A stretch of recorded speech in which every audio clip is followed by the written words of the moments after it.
شروع کرتی ہوں اللہ کے نام سے جو بڑا مہربان اور نہایت رحم والا ہے۔ اے پیغمبر، جب تم لوگ عورتوں کو طلاق دینے لگو تو ان کو عدت سے پہلے طلاق دو، اور تم عدت کو یاد رکھو اور اللہ سے ڈرتے رہو جو تمہارا رب ہے۔ ان عورتوں کو ان کے گھروں سے مت نکالو اور نہ وہ عورتیں خود نکلیں، مگر ہاں کوئی کھلی بے حیائی کرے تو اور بات ہے، اور یہ سب خدا کے مقرر کیے ہوئے احکام ہیں، اور جو شخص احکام خداوندی سے تجاوز کرے گا اس نے اپنے اوپر ظلم کیا۔ تجھ کو خبر نہیں شاید اللہ تعالیٰ بعد اس کے کوئی نئی بات پیدا کر دے۔ پھر جب وہ عورتیں اپنی عدت گزرنے کے قریب پہنچ جائیں تو ان کو قاعدے کے موافق نکاح میں رہنے دو، یا قاعدے کے موافق ان کو رہائی دو، اور آپس میں سے دو معتبر شخصوں کو گواہ کر لو، اور تم ٹھیک ٹھیک اللہ کے واسطے گواہی دو۔ اس مضمون سے اس شخص کو نصیحت کی جاتی ہے جو اللہ پر اور یوم قیامت پر یقین رکھتا ہو، اور جو شخص اللہ سے ڈرتا ہے اللہ تعالیٰ اس کے لیے نجات کی شکل نکال دیتا ہے، اور اس کو ایسی جگہ سے رزق پہنچاتا ہے جہاں اس کا گمان بھی نہیں ہوتا، اور جو شخص اللہ پر توکل کرے گا تو اللہ تعالیٰ اس کے لیے کافی ہے۔ اللہ تعالیٰ اپنا کام پورا کر کے رہتا ہے۔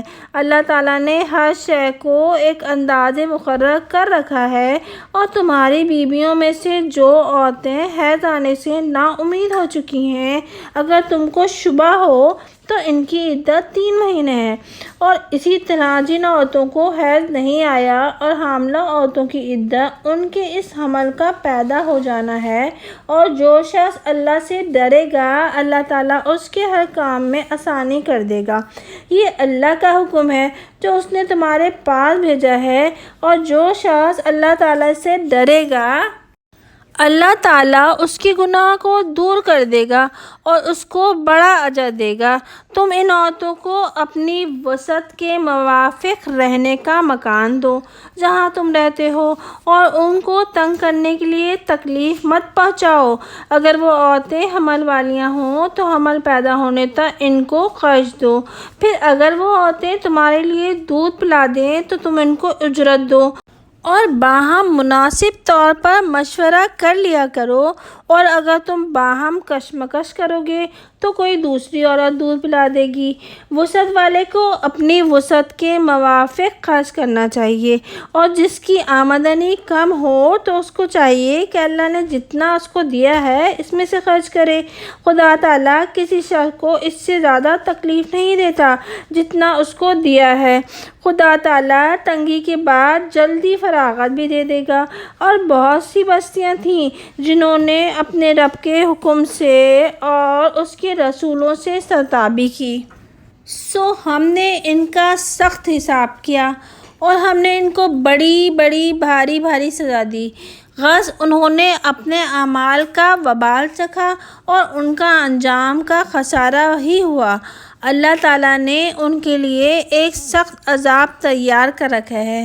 تو اے سمجھداروں جو کہ ایمان لائے ہو، تم خدا سے ڈرو۔ خدا نے تمہارے پاس ایک نصیحت نامہ بھیجا، ایک ایسا رسول جو تم کو اللہ کے صاف صاف احکام پڑھ پڑھ کر سناتے ہیں، تاکہ ایسے لوگوں کو جو ایمان لائیں اور اچھے عمل کریں تاریکیوں سے نور کی طرف لے آئیں۔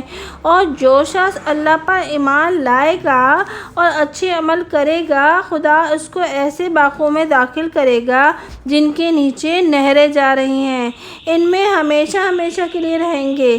بے شک اللہ نے اچھی روزی دی۔ اللہ ایسا ہے جس نے 7 آسمان پیدا کیے اور انہی کی طرح زمین بھی۔ ان سب میں احکام نازل ہوتے رہتے ہیں تاکہ تم کو معلوم ہو جائے کہ اللہ تعالیٰ ہر شے پر قادر ہے، اور اللہ تعالیٰ ہر چیز کو احاطہ علمی میں لیے ہوئے ہے۔